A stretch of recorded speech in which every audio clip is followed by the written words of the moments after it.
सो इस ट्यूसडे को सेंसेक्स एक बहुत बड़ा जैकपॉट ट्रेड दे सकता है, क्योंकि जिस तरीके का स्ट्रक्चर डेवलप हो रहा है, इस तरीके का स्ट्रक्चर मैंने पास्ट में ट्रेड किया हुआ है निफ्टी में, और इसी स्ट्रक्चर के बेसिस पे मैंने अपने लाइफ का सबसे बड़ा प्रॉफिट देखा था। वो प्रॉफिट मैं आपको दिखा दूंगा, बट आप स्ट्रक्चर को समझने के बाद, उस प्रॉफिट को देखने के बाद इतना एक्साइटेड मत हो जाना कि आप बहुत बड़ा रिस्क लेने के लिए चले जाओ, क्योंकि मेरा इंटेंशन नहीं है कि आप प्रोवोक होके, इम्पल्सिव होके कोई भी ट्रेडिंग डिसीजन लो। मेरा सिर्फ फोकस इतना है, क्योंकि मैंने ऐसा ट्रेड किया है, वैसा सिचुएशन बन रहा है, उसके पीछे के कॉन्सेप्ट आपको समझा सकूं, और अगर आपको ये लॉजिकल और समझ में आता है तो आप अपने सिस्टम का पार्ट बना सकते हैं। पिछली बार हुआ था, इस बार भी होगा ऐसा जरूरी नहीं है, बट मैं आपको वो कॉन्सेप्ट समझाने की पूरी कोशिश करूंगा। पहले मैं आपको एग्जांपल बता देता हूँ, फिर उसके पीछे का लॉजिक भी बता दूंगा। तो वो जो ट्रेड था, इसके बारे में मैंने अभी रिसेंटली भी बात करी है आपसे, कि ये वो दिन था जिस दिन मैंने ट्रेड करा था, and I saw a profit of approximately 10 lakh, जिसमें 7 लाख के आसपास मैंने बुक करा था। सो यहाँ पे लॉजिक जो है, इससे मिलता जुलता स्ट्रक्चर यहाँ पे भी फॉर्मेशन हुआ। अगर आप इन दोनों स्ट्रक्चर को समझ पाओगे तो शायद भी बनने वाले स्ट्रक्चर भी आपके समझ में आ जाएगा। इन दोनों में ना बहुत बहुत इंपॉर्टेंट चीजें हैं जो यहाँ समझनी जरूरी है। तो सबसे पहले हम इस पर्टिकुलर स्ट्रक्चर को समझते हैं, उसके बाद हम इस पर्टिकुलर स्ट्रक्चर को देखेंगे। पॉसिबिलिटी है या तो इस तरीके का कैंडल, या तो इस तरीके का कैंडल फॉर्मेशन होने के चांसेस यहाँ पे सबसे ज्यादा रहने वाले हैं। सो इस स्ट्रक्चर को कंप्लीटली डिफाइन करने के लिए 3 पैरामीटर्स हम डिफाइन कर लेते हैं। सो जो पहला पैरामीटर है वो है ट्रेंड। तो यहाँ पे हम क्लियरली देख सकते हैं कि मार्केट एक बुलिश ट्रेंड में है, राइट। दूसरा पैरामीटर जो बहुत इंपॉर्टेंट फैक्टर है इस तरीके के मोमेंटम को क्रिएट करने के लिए, कि क्या मार्केट में कोई ब्रेकडाउन फेलियर हो रखा है, because the market can be extremely bullish if the market fails a breakdown. ये बात आप ध्यान रखना कि जब भी मार्केट में ब्रेकडाउन फेलियर होता है, उसके बाद जो बुलिश मोमेंटम होता है, that has the maximum momentum, और वहां पे ऑप्शन ब्लास्ट होने के चांसेस सबसे ज्यादा होते हैं। और इसलिए ये दूसरा पैरामीटर है कि ब्रेकडाउन फेलियर होना चाहिए, मतलब पहला ट्रेंड पॉजिटिव होना चाहिए, दूसरा एक ब्रेकडाउन फेलियर ऑब्जर्व होना चाहिए चार्ट पे, और तीसरा बहुत इंपॉर्टेंट पैरामीटर है, और वो है consolidation with at least 3 lower highs.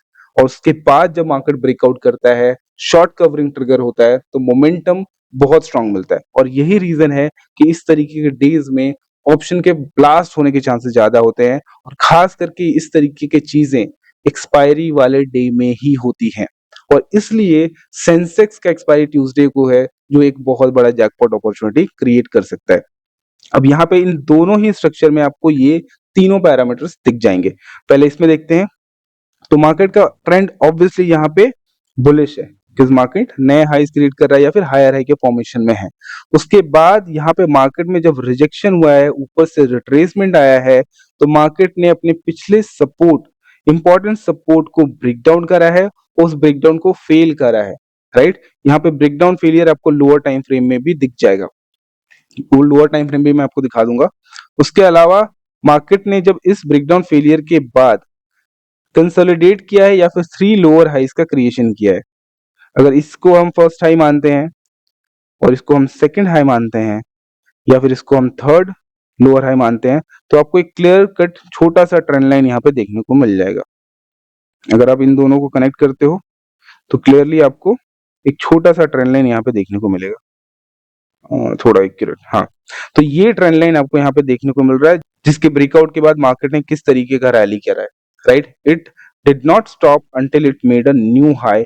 ये नेक्स्ट डे नया हाई बना है, but it can happen on the same day as well.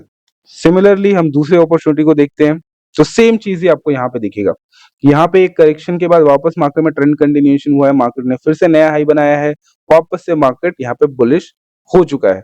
यहाँ पे अगेन जब ये करेक्शन आया है, यहाँ पे इस करेक्शन के बाद अब ध्यान दो यहाँ पे कि इस करेक्शन में मार्केट ने क्या करा है, तो मार्केट ने पिछले सपोर्ट का ब्रेकडाउन करा है। यहाँ पे मार्केट में एक लोअर लोज बना है, और यहां से मार्केट कंटिन्यू करा था, इसी स्विंग लो को मार्केट ने यहाँ पे ब्रेक डाउन करा है, और इस ब्रेक डाउन का फेलियर हमको यहाँ पे देखने को मिला है। फेलियर कंफर्म हो जाने के बाद मार्केट ने क्या करा है, कंसोलिडेट किया, या फिर मार्केट ने लोअर हाइज के फॉर्मेशन करे। तो यहाँ पे हम एक ट्रेंड लाइन अगर ड्रॉ करना चाहें तो हमें क्लियरली एक छोटा सा ट्रेंड लाइन दिखेगा, जहां पे हमें 3 लोअर हाइज दिख जाएंगे।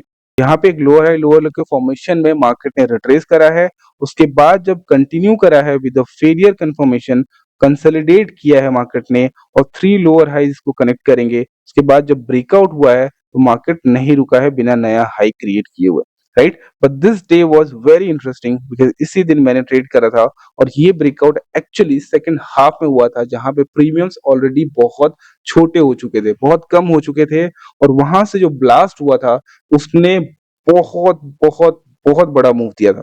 और इसलिए प्रीमियम का मल्टीप्लिकेशन फैक्टर वहां पे बहुत हाई था और इसलिए I was able to see that kind of profit. So अब बात करते हैं करंट सिनेरियो की कि अभी क्या इसी तरीके का स्ट्रक्चर बनता हुआ दिख रहा है क्या? तो यहाँ पे ध्यान देंगे सेंसेक्स में, तो यहाँ दिखेगा कि मार्केट ने यहाँ पे भी अपना बुलिश बिहेवियर कंफर्म कर रखा है और ये स्टार्ट हुआ है विद अ ब्रेकडाउन ट्रैप। यहाँ पे देखेंगे तो मल्टीपल लेवल पे ट्रैप्स आपको अवेलेबल दिखेगा। ये ट्रेंड ही स्टार्ट हुआ है विद अ ब्रेकडाउन ट्रैप और यहाँ पे देखेंगे तो यहाँ पे मार्केट में एक करेक्शन का बिहेवियर देखने को मिला था जहाँ पे मार्केट में एक ब्रेकडाउन दिखाई दे रहा है बट ये ब्रेकडाउन भी फेल हो गया है और यहाँ पे मार्केट ने क्या करा है, इस ब्रेकआउट के बाद रीटेस्ट एंड कंटिन्यूएशन का बिहेवियर यहाँ पे दिखाया है। अब जब मार्केट ने यहाँ पे रिट्रेस करा है, यहाँ से जब सेलिंग शुरू हुई है तो मार्केट ने एग्जैक्टली क्या करा है, अपने मेजर सपोर्ट को जो रिसेंटली स्टैब्लिश सपोर्ट का ब्रेकडाउन करा है और उसको यहाँ पे फेल करा है और ये फेलियर आपको फिर से लोअर टाइम फ्रेम पे बहुत क्लियरली दिख जाएगा। अगर यहाँ पे ध्यान देंगे तो क्या दिख रहा है कि मार्केट ने अपने पिछले मेजर सपोर्ट के नीचे सस्टेन करने के बाद मार्केट ने ये फेलियर को कंफर्म करा है। अब ये सेंसेक्स में आपको इस तरीके का चार्ट दिख रहा है बट अगर यही आप निफ्टी में देखोगे तो आपको इस तरीके का दिखेगा कि मार्केट ने एग्जैक्टली अपने इस सपोर्ट का ब्रेकडाउन करा था और इस सपोर्ट ब्रेकडाउन को फेल करते हुए मार्केट ने मोमेंटम क्रिएट किया है। अब जब तक ये स्ट्रक्चर्स इनवैलिड नहीं हो जाता है तब तक मेरा व्यू यहाँ पे एक स्ट्रॉन्ग बुलिश कंटिन्यूएशन होने का है। अब ये चीज ट्यूसडे को ही क्यों होने वाली है, कल क्यों नहीं हो सकता? बिकॉज मार्केट में जो स्ट्रक्चर है वो अभी कंप्लीट नहीं हुआ है। अभी तक हमें सिर्फ दिख रहा है कि मार्केट बुलिश है, ट्रेंड पॉजिटिव है और एक यहाँ पे ब्रेकडाउन फेलियर दिख चुका है और यहाँ पे हमें दिखेगा सिर्फ अभी 2 लोअर हाइस। इसका मतलब कल का दिन बहुत इंपॉर्टेंट होने वाला है ये डिसाइड करने के लिए कि ये सेटअप कंप्लीट होने वाला है या फिर ये इनवैलिडेट होने वाला है। अगर कल के दिन मार्केट ने एक और लोअर हाई बना दिया यहाँ पे, इस रेजिस्टेंस लाइन को रिस्पेक्ट करा कल के दिन और ट्यूसडे को ब्रेकआउट होता है, then minimum we will see a new high. और क्योंकि यहाँ पे बहुत सारे लोअर हाइज अवेलेबल हैं, शॉर्ट कवरिंग अगर हुई तो बहुत मोमेंटम के साथ होगी, ये फिर इसको भी पुश करके नेक्स्ट रेजिस्टेंस को भी ब्रेक कर सकता है ऑन द सेम डे। तो नेक्स्ट रेजिस्टेंस एरिया है आपका 25,234, इसको ब्रेक करके और फर्दर भी पुश कर सकता है और इसलिए सेंसेक्स में एक बहुत बड़ा जैकपॉट ट्रेड बन सकता है। आई होप आपको ये लॉजिक समझ में आ रहा हो।